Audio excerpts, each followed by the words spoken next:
तो ये देश का सबसे बड़ा मुद्दा है, इससे बड़ा मुद्दा है ही नहीं। सामाजिक अन्याय और इसी से जुड़ा हुआ आर्थिक अन्याय। आप मुझे बताइए, जीएसटी से छोटे व्यापारियों को, मजदूरों को, स्मॉल और मीडियम बिजनेस वालों को फायदा हुआ?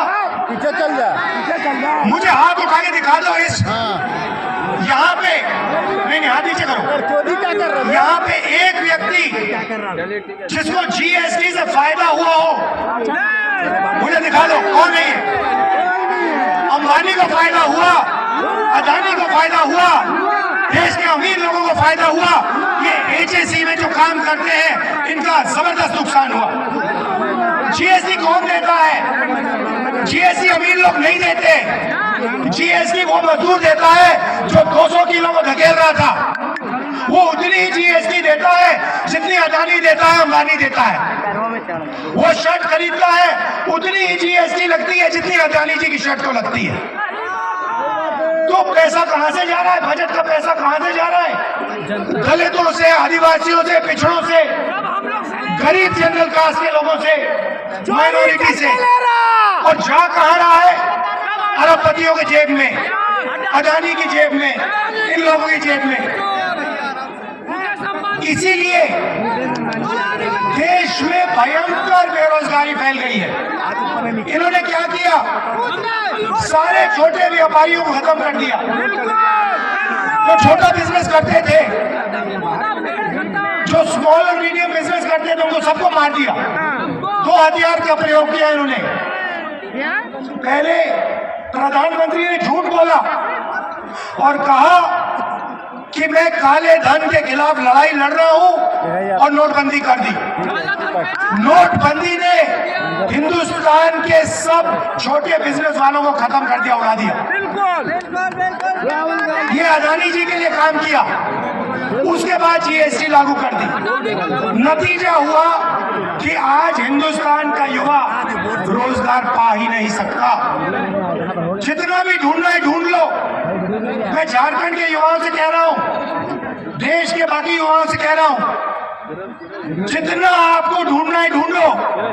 नोटबंदी के बाद, जीएसटी के बाद, नरेंद्र मोदी जी की पॉलिसीज के बाद छोटे बिजनेसेस हैं ही नहीं।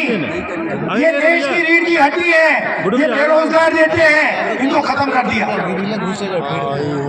तो जब तक दिल्ली की सरकार नहीं बदलेगी, तब तक इस देश में युवाओं को रोजगार नहीं मिल सकता। सीधी बात है, बदलेगी।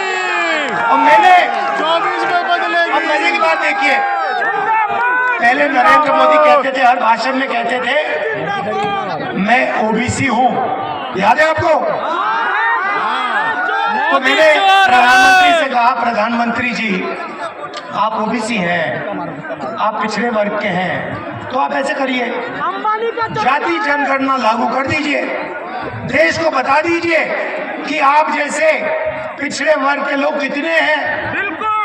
उसके एकदम बाद नरेंद्र मोदी भाषण देते हैं, कहते हैं भाइयों और बहनों, देश में 2 ही जात है, एक अमीर है और एक गरीब है।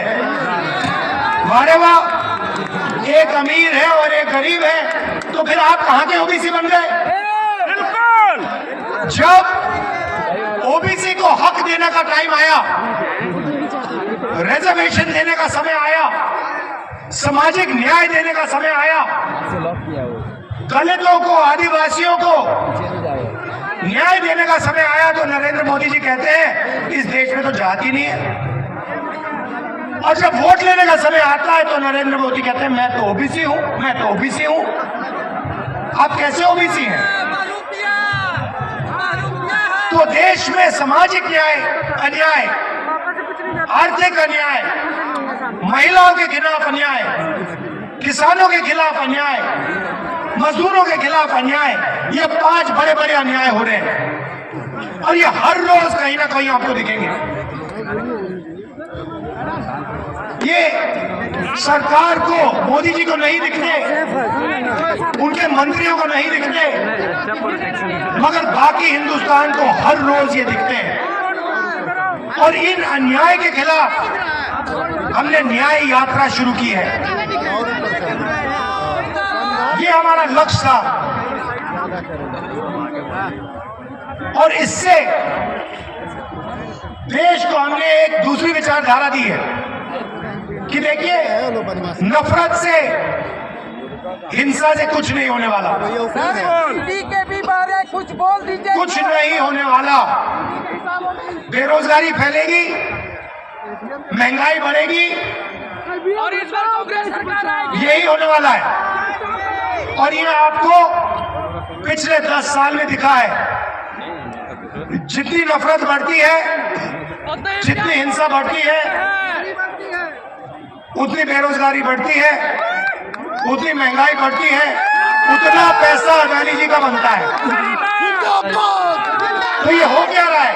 ये आपको लड़ाते हैं, एक दूसरे से लड़ाते हैं और आपसे कहते हैं देखो, एक धर्म दूसरे धर्म से लड़ो, एक जात दूसरी जात से लड़ो, एक भाषा दूसरी भाषा से लड़ो।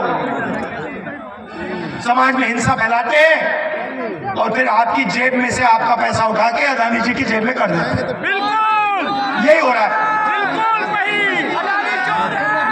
और आखिरी बात आपसे कहना चाहता हूं, सर हेमंत यहां पे आपकी सरकार को ये क्यों हटाए?